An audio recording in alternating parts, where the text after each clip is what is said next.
Hey man, just gonna do a quick little slash type lesson.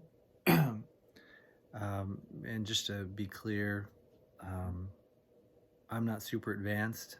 If you watch my playing on the YouTube channel, I think you can tell I would say intermediate, maybe upper level intermediate. It's hard to say, but I guess I still think I can probably help people who are at my level or below. Because I know that there's obviously lots of super awesome players out there who play much better than I do. And I watch videos by gsharp, the late great gsharp, and obviously Laszlo and Jakob-slash and those guys. And that's what I would aspire to be. I don't know that I'll ever have the time and the talent to quite get to that level. But I'm pretty decent, and I've watched a lot of that stuff, and I figured out a few of the tricks. So I know that if I would have seen a video like this, I don't know, maybe a year or two ago, it could have helped. Even though gsharp and those guys do this kind of thing, sometimes I think unless you're really, really good, sometimes it just flies by because they just kind of fly through it and they take certain things for granted. Certain really just basic things they're doing, they kind of take it for granted that you can kind of see what they're doing. Or maybe they were just assuming that you would do a lesson with them, like a paid lesson, which is cool. I have no aspiration to do that. I have a career and a job and everything. This is just my hobby, is to play guitar. And yeah, so I'd done this for a couple of people who would ask me to make them little lessons, and I thought it was kind of fun. At first I thought it was kind of weird, and I still think it's kind of weird for me just because I'm not a teacher and I don't really know music theory. There's going to be many of you who watch this and will quit watching because it's just not for what you need. But hopefully this will help you figure some things out.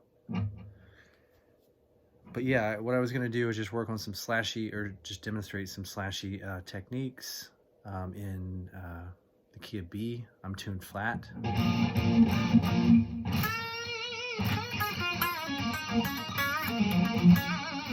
So I thought we'd do some slashy kind of things, and the kind of thing that I mean, assuming that you can do basic blues, bends, and licks, that's kind of the foundation. And like when I've been playing for a while, so I already had that kind of aspect down pretty decent. Obviously, I'm not expert at that, but doing blues bends and blues phrases, in the vein of something like Stevie Ray Vaughan or Eric Clapton or something. But then to add that slashy element, there's obviously more. Excuse me, I have a bit of a cold. There's more legato and the hammer-ons and pull-offs, and just that slashy kind of technique that we see guys like, again, gsharp and Laszlo and Jakob-slash do so well. And I'm just beginning to grasp it, but hopefully I can at least show just some of the really basics that I figured out. So again, if we're in B, we're on the 7th, 8th, 9th, 10th frets here. So just going up to like the high E string, maybe starting out with something really simple, and just kind of, we'll start simple and just kind of try and work our way up to something slightly more advanced. But on the high E string, if we go to index finger on the 7th and ring finger on the 10th, and we're going to use the ring finger and the other finger here to kind of do this kind of legato thing. And obviously you'll see other guys telling you how to do this and the exact picking and everything, but hopefully you can just kind of figure out what I'm doing here. But I'm picking much less than I'm picking much less than what I'm hammering on, if that makes sense.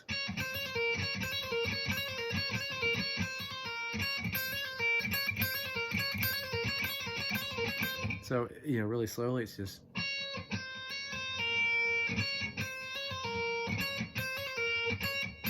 So I'm just picking twice, using a little bit of a palm muting to quiet it down, but not a ton. So when you get it up to speed, it starts sounding kind of like this. And obviously we want to start mixing and connecting to the next string. So to connect to the B string, it might be something like this.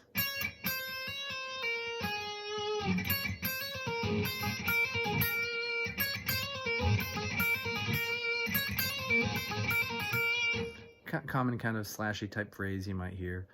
So again, all I did was the first thing was the, then I'm going to land on the B string on the 10th fret.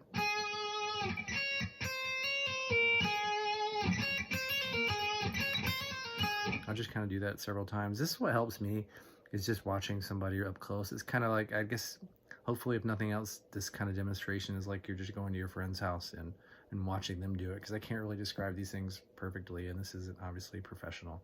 I'm just trying to show you, like if you were just, we were playing together and you're like, hey man, how do you do that lick? And I'm just going to do it.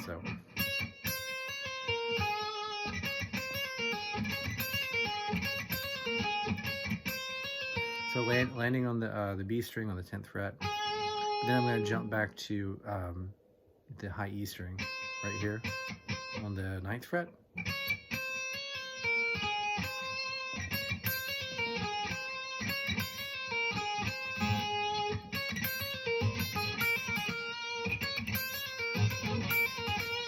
So again, I'm just going.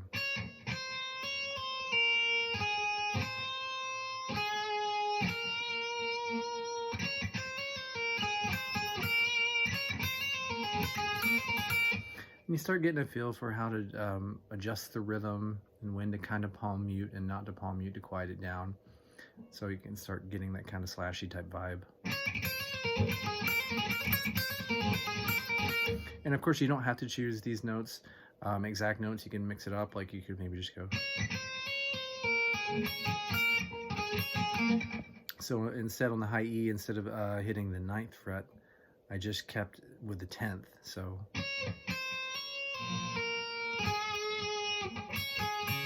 I'm stacking here with my ring finger, the high E and the B string.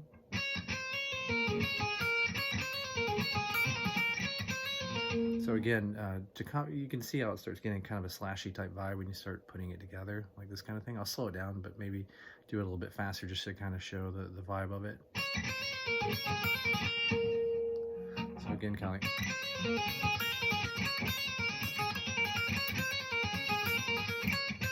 So again, that's just the thing we did at first, this little quick land on the B string on the 10th, and then go.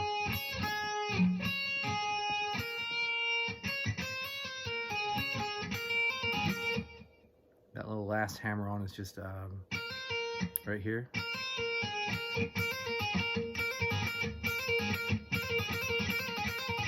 That kind of thing.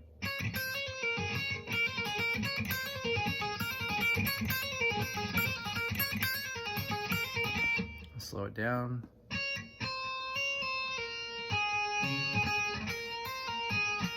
Sometimes it's harder for me to play it slower, to be honest. Let's see. Oops.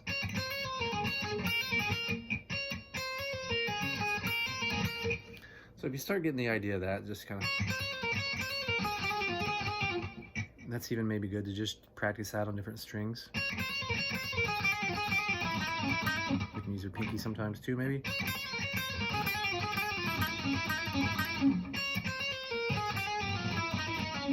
I think just getting used to that kind of hammer-on pull-off thing is what really ultimately helps to get the feel for this and eventually connecting it.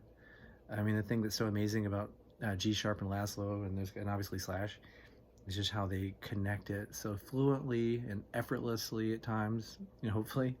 I'm still kind of working on that, but you know, when it's going well and I'm playing well, I feel like I'm starting to get shades of that where it's connecting.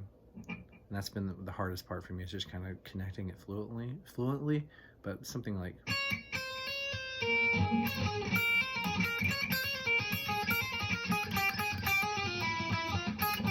Oops, I messed up.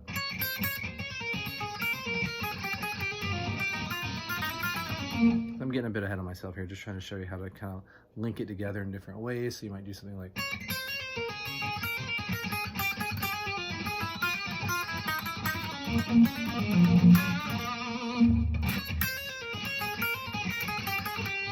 Oops, I messed up there.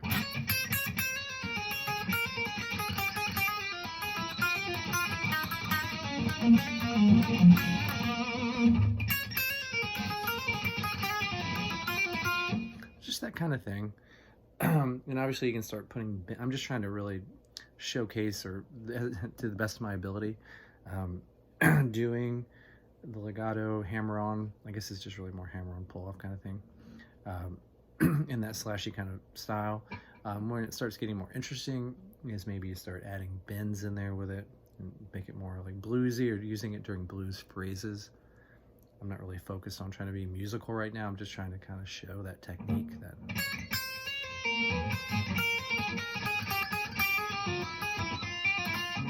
but you might do something like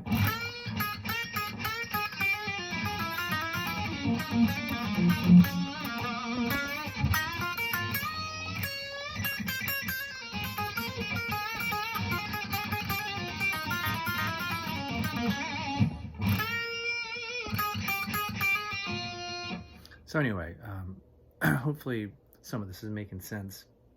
And I'm sorry if I'm repeating myself too much. This is not a scripted thing. I'm just kind of going for it and trying to show just at least what I can impart or show to you. I can go into the high E, doing this kind of thing. And then landing on the B string.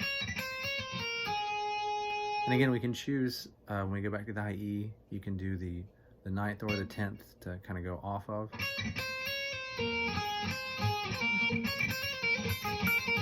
Each will have a different sound.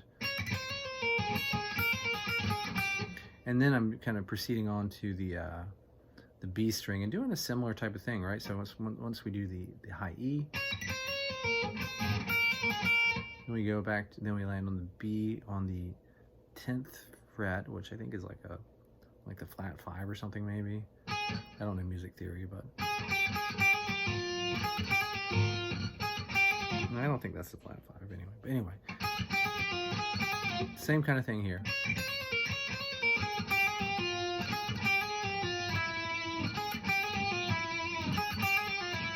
I think that's the flat 5 there on the G string. But it's the same thing like we did here. And you go.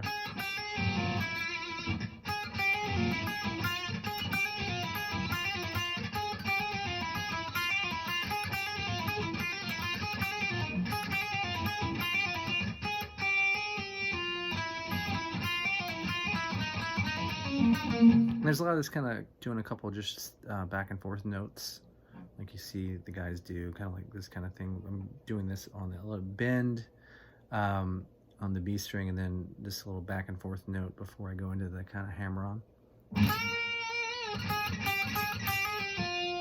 That kind of thing.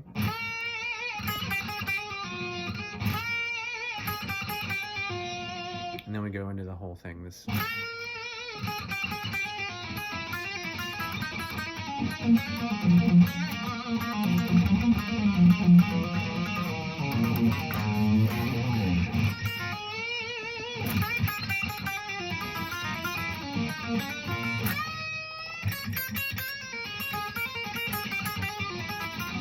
A little sloppy there. I'm just trying to kind of get a groove going and demonstrate just kind of when you start linking it together. But again, going back to the basics.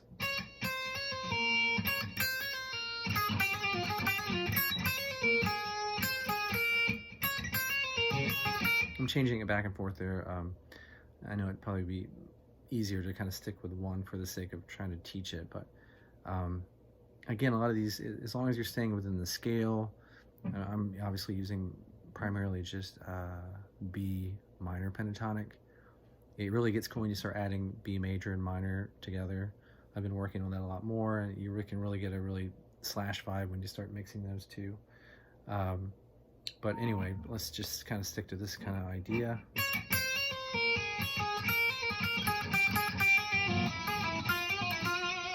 And again, this second part of it I was doing on the B string was the same, kind of just the 10th and 9th frets, and that little hammer on, same as we did earlier on the E, but just here on the B string. And then you're going to land on the 10th fret on the G string, and again do that stacking thing between the B and in the G string. Oops.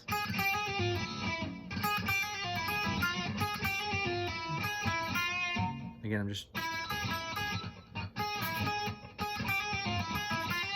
and again doing that same hammer on the second part here. And again, it's good probably to practice repeating licks too. Like a lot of us, you know, just the wheedly stuff that everybody tries to learn when they start to try and play fast. Just the kind of, that kind of thing, where picking a few notes and just kind of going back and forth. So that's kind of what I'm, you know, just show you, like this part, this.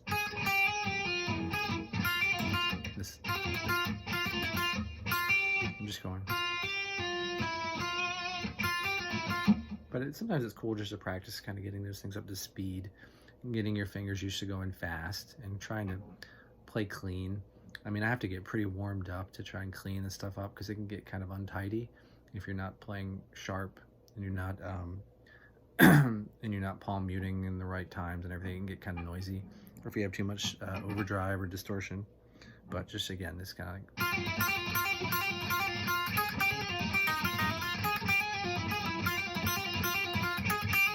I mean, Slash and those guys aren't doing that. They're not repeating that basic thing like that, but it's just as an exercise, you know, kind of.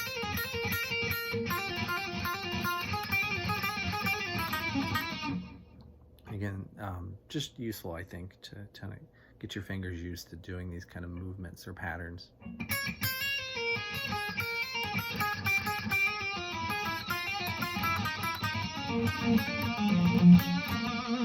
And then of course you can keep going down the scale. It gets a little trickier, I think, as you get lower in some respects, but I'm just gonna kind of focus more on this first part so we don't, this is already getting pretty long. I was gonna try and keep this under 20 minutes.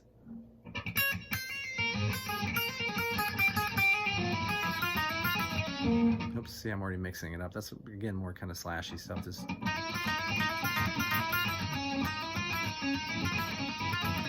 kind of thing.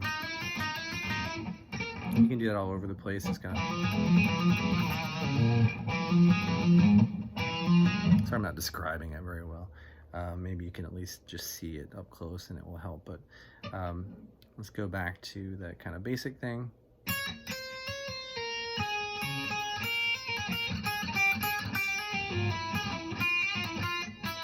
And again, when I go back from the B to the G, ultimately we're probably going to want to resolve if you make it one complete phrase, like a blues phrase, like something like.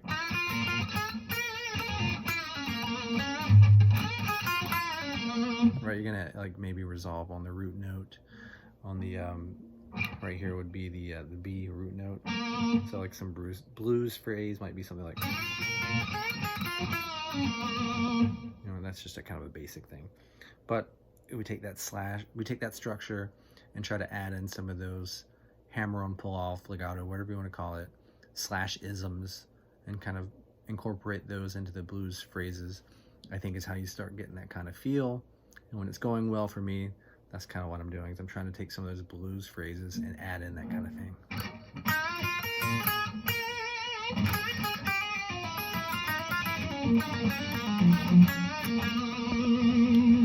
So again, ending on the B, the root note. So again, if we link one together, starting with a high E and resolving on the B.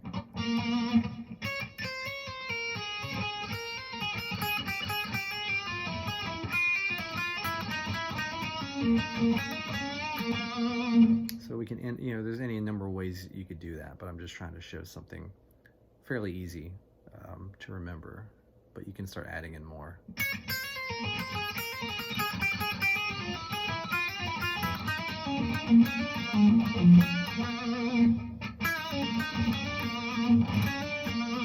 Just that kind of thing.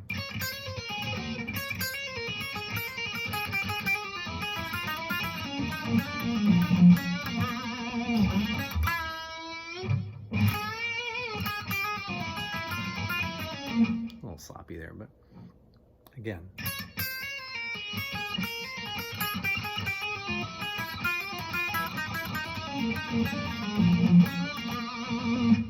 So So again, once you kind of start getting that feel, you can really start applying those techniques to other strings, obviously, other positions. You know, I'm just obviously sticking to box 1 of B minor.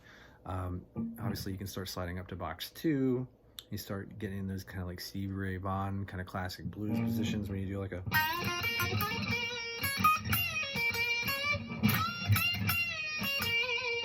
that kind of thing. But you can do the hammer-ons and pull-offs up there as well.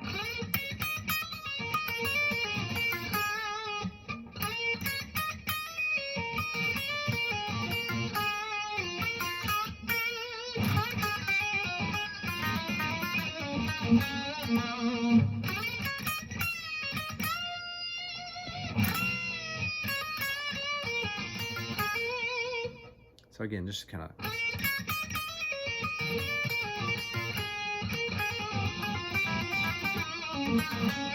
point being though, sorry I'm getting ahead of myself, is that you can start applying some of those same patterns to different positions.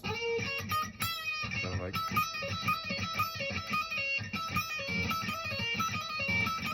that's already pretty kind of a slashy type thing there, right? I don't know this one so well, but that kind of thing. I'm not doing it justice, you might say, but it's the same idea, you know. You're just coming up here and doing it different fingers, but a similar pattern.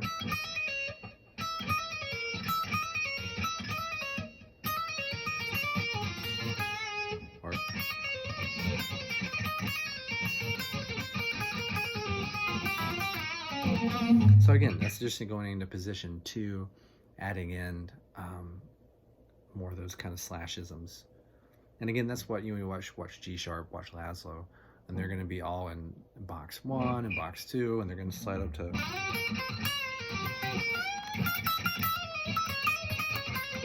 a box 3, you know, whether you want to say major or minor. Oh, that was not a good note, but you know what I mean there.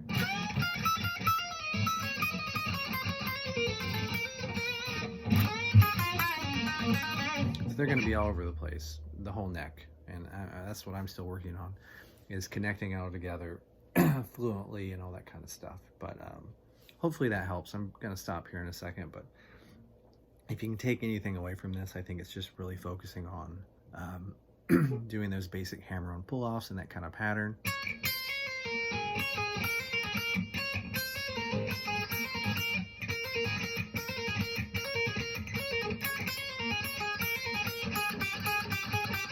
Again, and just, yeah, you don't really want to do it that many times. I'm just trying to demonstrate or emphasize doing that little kind of back and forth thing that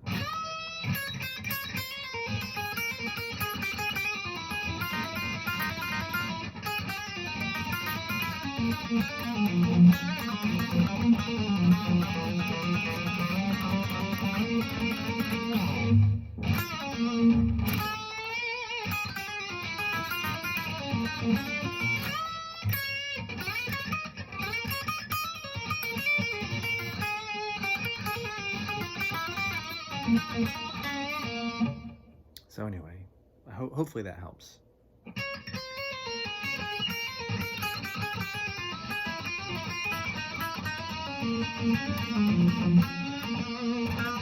You know, at that point, if you want to go right down the scale, you can just do some blues walks.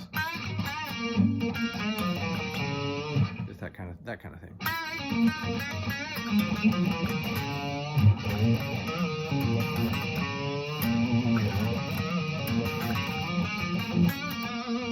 Anyway, I'm getting ahead of myself. That's getting into more just blues runs and knowing the octaves, right? And you can kind of just repeat the same phrases in different positions. You're doing the same thing, but it sounds different, but you're just in a different octave. But again, we'll stop there. Hopefully this is helpful. Again, I'm not a teacher, not an expert by any means, but I'm sure this could help somebody. If I would have seen something like this, I think 2 years ago, would have definitely helped me, because it's just hard to decode some of this stuff when some of the guys are doing it so fast. So anyway, hopefully that helps.